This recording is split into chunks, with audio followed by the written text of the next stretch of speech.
Hi guys, welcome to another video. It's bloody early and today I am going to give heart rate training a go. I've done it before, did it a few years ago and I had some time to play with a few years ago, so I started training 6 months out from my actual training when it was due to start, and I did heart rate training zone 2.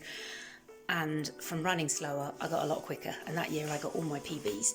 So I have got time to play with before I really have to kick into my triathlon training. So I'm going to spend the next 2-3 months just working on super easy zone 1-2 running with some speed around about 20% of the time. Just to that's where I'll get the improvements, but the rest of the time hopefully I'll be nice and rested. So I'm going to let you know how it goes. I'm about to do my first long run, zone 2.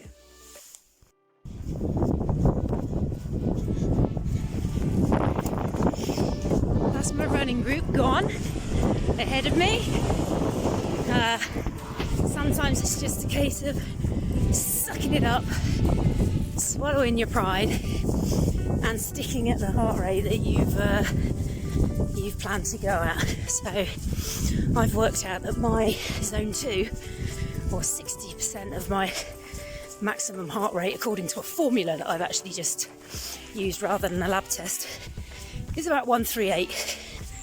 I'm currently at, oh there you go, 137. 137, I don't know if you saw that. So I'm on the same route as my group at the moment, and I'm just nipping and tucking some roads so I can see them along the way, but I've really just let them go. And rather than me determining what is my easy, so I could usually run with mid-pack to back runners and it's a very easy pace for me, but my heart rate is telling me different things. My heart rate is saying, actually, this is your true easy and this is the pace that you can go hours at, and this is the pace that I need to, or this is the level I need to develop, because at the moment my heart rate spikes really high at a very low pace. Body doesn't know pace, body just knows effort. So I'm reminded of a few things whilst doing this heart rate training. My rate's currently up to 3.5, and that's that it really reminds you what a true easy feels like. And for so many of my endurance runners, I'm telling them that you need to keep your effort the same, whether you're going up or downhill. Now I'm talking to you, my heart rate spiked, so I've really got to slow what I'm doing. And the heart rate really shows you just how much it goes up on the up, and then you can really let your legs go on the down, and you have to keep the heart rate in a similar place. I'm going to sign off now because this has made my heart rate spike. I'll talk in a minute. Another thing I'm reminded of doing this is just how much fun easy running actually is. It's so enjoyable going at this rate.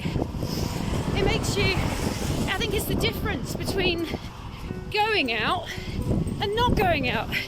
If you feel like it's going to be a slog, even if it's supposed to be an easy long run, and let's face it, most people go out on long runs and end up pushing it further than easy and running in that kind of grey zone 3 heart rate, then you're not going to want to go out much because it's not enjoyable anymore.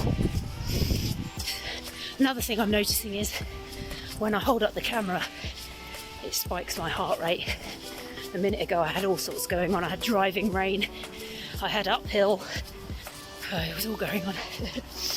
So another thing I would say is you're going to feel it on your knees a little bit more, so you need to take a little bit of time to stretch them through the run. And normally I would do like dynamic stretches because it's kind of like the tightness around the quads, so I would usually flick my heels, but that's going to spike my heart rate too high. So I'm actually taking the time to slow down and kick up my heels to my backside. That's kind of loosening off the knees, and I'm also learning to just change my run, adapt my run slightly for slower running, slight more flick of the heels flick at the ankle, and trying to make sure you use your levers, that you don't make your knees more sore than they need to be. A little bit more spring in your step, let's say.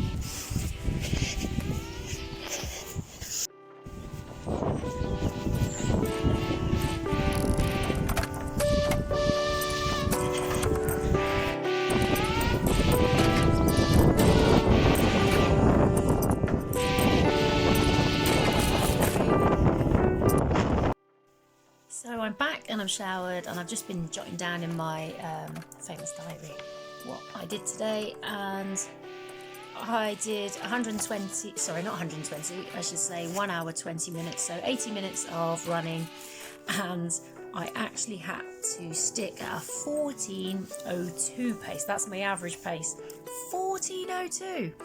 That's why it was so uncomfortable on the knees. But I'm sure after a few runs that's going to correct itself. I'm just not used to running like that. My average heart rate was 135, and I was aiming to keep it between 132 and 138, so bang on target there. And so I did 5.7 miles in that time. Now, I'm not worried about that, because what should happen now is every single time I go out, at the same heart rate, I'm going to pick up the pace slightly. That's going to get quicker for me.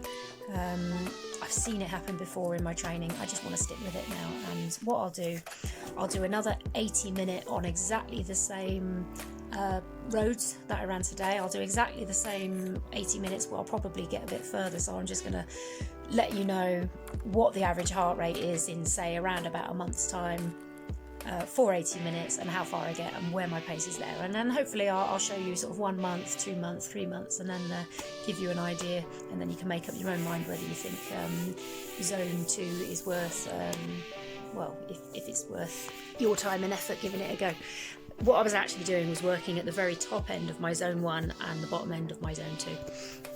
So anyway, if you've had any experience with zone 2 training, if you've got any thoughts on it, let me know in the comments below. If you want to find out more and see where this actually goes, give us a like and subscribe to the channel.